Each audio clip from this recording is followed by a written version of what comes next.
घाटशिला उपचुनाव से पहले कुर्मियों ने बीजेपी और झामुमो को चिंता में डाल दिया है। कुर्मी समाज ने घाटशिला उपचुनाव को लेकर कुछ ऐसा ऐलान किया कि नेता प्रतिपक्ष बाबूलाल मरांडी और मुख्यमंत्री हेमंत सोरेन के माथे पर शिकन आना तय है। कुर्मियों की नई घोषणा बीजेपी के बाबूलाल सोरेन और झारखंड मुक्ति मोर्चा के सोमेश सोरेन को मुश्किलों में डाल सकती है। कुर्मी समाज का नाराजगी घाटशिला में एनडीए और महागठबंधन की परेशानी पर बल लाने वाला है। सवाल है कि क्या है कुर्मियों की यह घोषणा जिसने घाटशिला में सियासी बवाल खड़ा कर दिया है। कुर्मियों ने ऐसा क्या कह दिया कि घाटशिला विधानसभा सीट पर अचानक सियासी हलचल तेज हो गई है।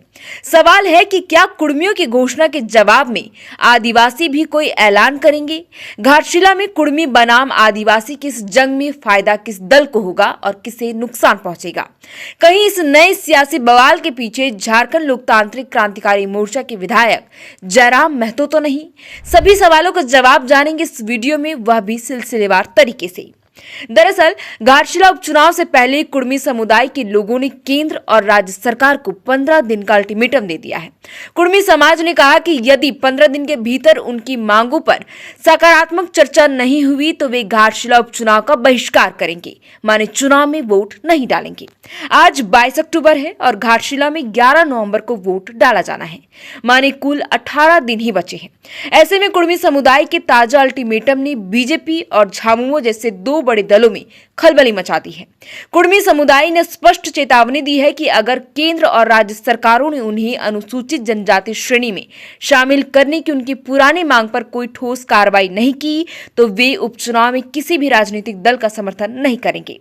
कुर्मी समुदाय लंबे समय से यह तर्क देता रहा है कि ऐतिहासिक और सामाजिक मानदंडों के आधार पर वे अनुसूचित जनजाति के दर्जे के हकदार हैं, लेकिन अब तक सरकारों ने इस दिशा में कोई निर्णायक पहल नहीं की है। इस निष्क्रियता से समुदाय में गहरा असंतोष है। यह रुख घाटशिला उपचुनाव में एक महत्वपूर्ण मोड़ ला सकता है, जहां सीधी टक्कर महागठबंधन के झारखंड मुक्ति मोर्चा उम्मीदवार सोमेश सोरेन और एनडीए के भारतीय जनता पार्टी उम्मीदवार बाबूलाल सोरेन के बीच है। कुर्मी मतदाता इस क्षेत्र में निर्णायक भूमिका निभाते हैं और उनका वोट बहिष्कार का निर्णय दोनों प्रमुख दलों के चुनावी समीकरणों को जटिल बना सकता है। गौरतलब है कि भारत निर्वाचन आयोग ने घाटशिला विधानसभा सीट पर उपचुनाव की घोषणा कर दी है। मतदान 11 नवंबर को होगा और वोटों की गिनती 14 नवंबर को की जाएगी। यह सीट झारखंड मुक्ति मोर्चा के वरिष्ठ नेता और पूर्व शिक्षा मंत्री रामदास सोरेन के निधन के कारण खाली हुई थी, जिस कारण यहां उपचुनाव कराए जा रहे हैं। हालांकि चुनाव से ऐन वक्त पहले कुर्मी समुदाय ने राज्य और केंद्र सरकार को अल्टीमेटम दे दिया है कि चुनाव से पहले कुर्मी को एसटी का दर्जा देने पर कोई फैसला नहीं किया गया तो हम वोट का बहिष्कार करेंगे। गौरतलब है कि कुर्मी समाज ने खुद को एसटी दर्जा देने और कुड़माली भाषा को संविधान की 8वीं सूची में शामिल करने की मांग को लेकर बीते 20 सितंबर को रेल टेका डहर छेका आंदोलन किया था। झारखंड के करीब 20 रेलवे स्टेशनों पर रेल परिचालन इस आंदोलन की वजह से प्रभावित हुआ। कुर्मी समाज के लोगों ने पश्चिम बंगाल और ओडिशा में भी आंदोलन किया।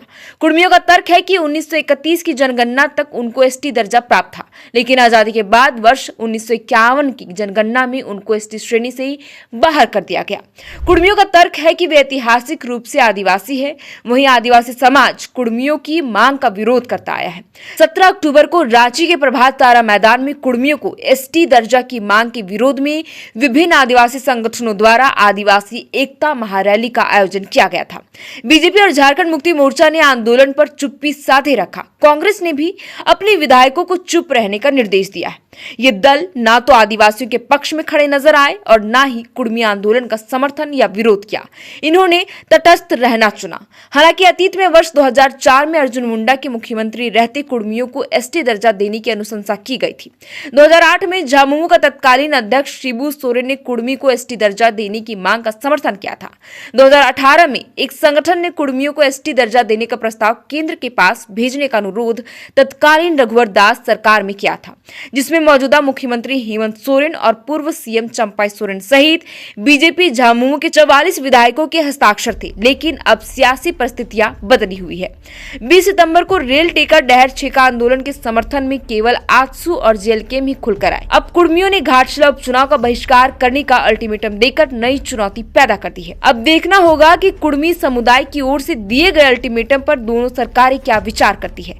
फिलहाल ये तो समय आने पर ही पता चल पाएगा।